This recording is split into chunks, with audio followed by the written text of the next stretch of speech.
Act on usage reports in Microsoft 365. Welcome to M365 Professional.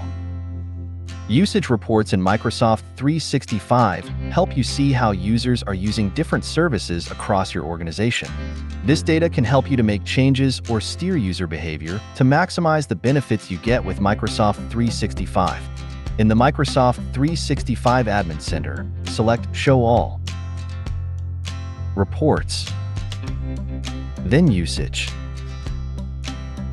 At the top of the page, you'll see the Active Users Report, which shows you the services that are used most by the people in your organization. Scroll down the page to view cards for additional reports. Select View More on any card to learn more about that report.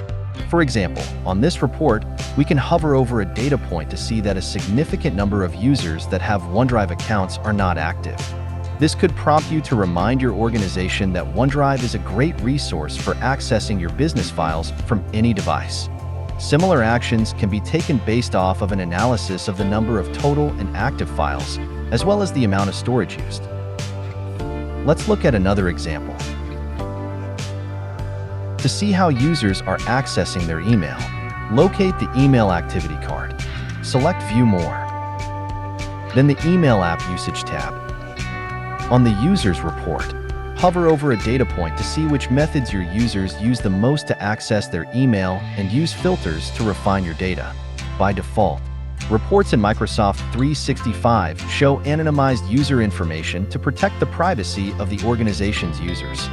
If you are a global admin and your privacy policy allows it, you can change this setting.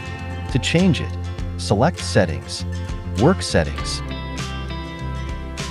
Scroll down the list of services, choose Reports.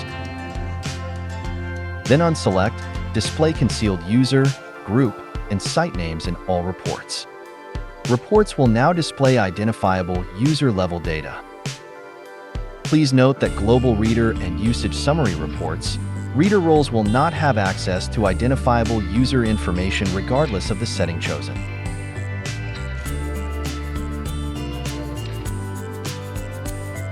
Thanks for watching. Don't forget to subscribe. M365 Professional. Check out more content here.